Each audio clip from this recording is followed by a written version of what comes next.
Hello children, welcome back. Today we'll be learning a poem. The name of the poem is The Lake is Lee of Innisfree.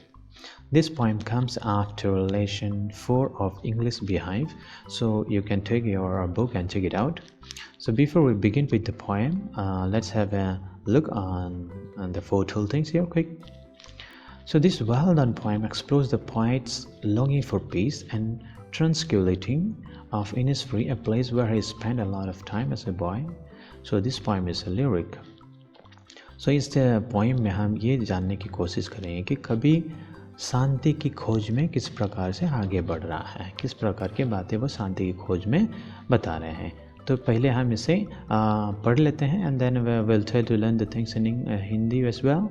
So let's go through the poems and we will start from the stanza. We'll read it out first. So I will arise and go now and go to Innisfree, and a small cabin built there of clay and wordless made.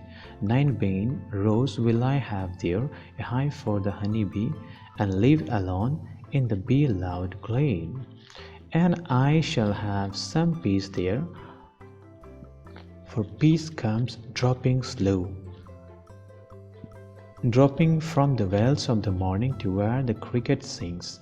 There midnights all a glimmer, and noon a purple glow, and evenings full of the linnet's wings.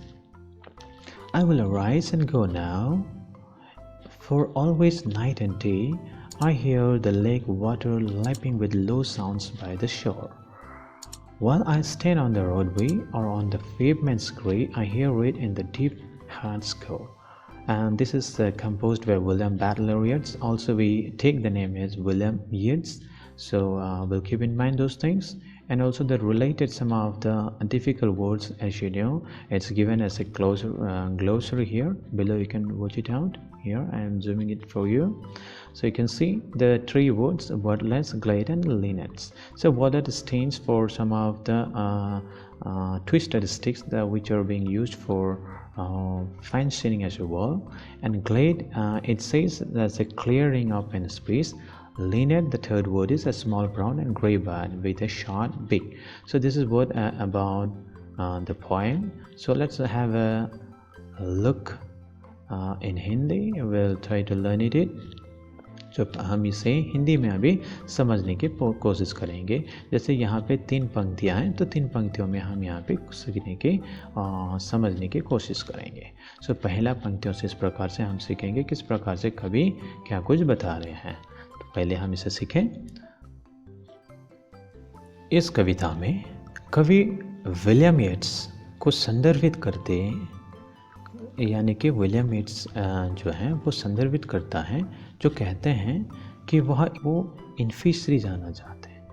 वहाँ वह अपने लिए मिट्टी और छोटी छड़ियों के साथ एक छोटा कमरा बनाएगा, जिसका उपयोग वो केबिन की दीवारों और बाड़ बनाने के लिए करेगा.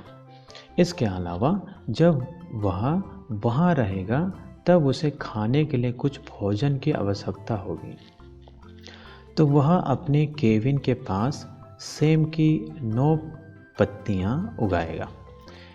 इसके साथ ही उसके पास मधुमक्खी से ताज़ा शहद प्राप्त करने के लिए एक मधुमक्खी का छत्ता होगा.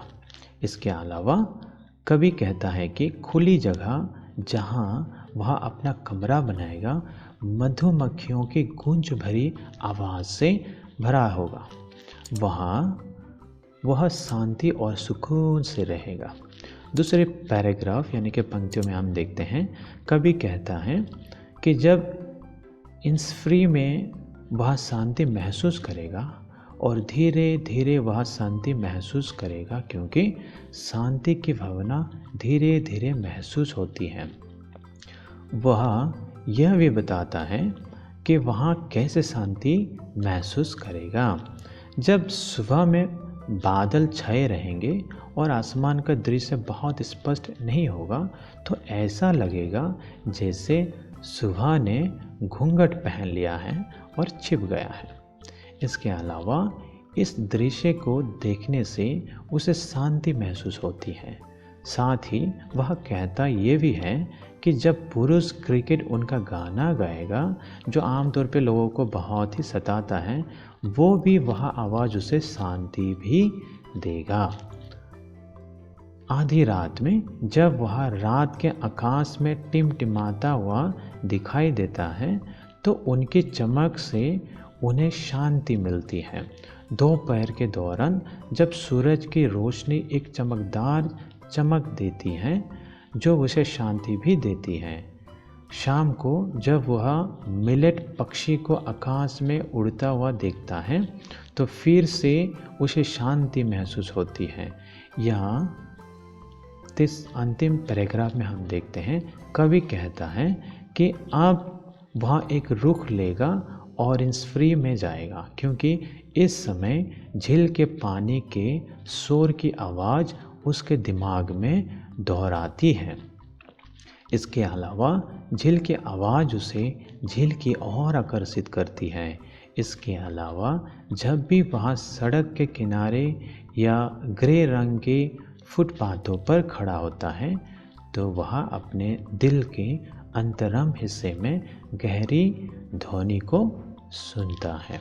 इस प्रकार से इस पोएम के में हमने देखा है किस प्रकार से शांति की खोज में विलियम बटलर ईट्स जो इस कविता के कवि हैं इस तरह से हमें बताते हैं कि किस प्रकार से वह शांति की खोज में आगे बढ़ना चाहता है। और शांति किस प्रकार से आता है, वो धीरे धीरे गति से आता है। हालांकि बहुत सारे शोर शराबा होने के बावजूद भी शांति जो है अगर हम कोशिश करें वो धीरे धीरे हमारे अंदर प्रवेश कर सकता है।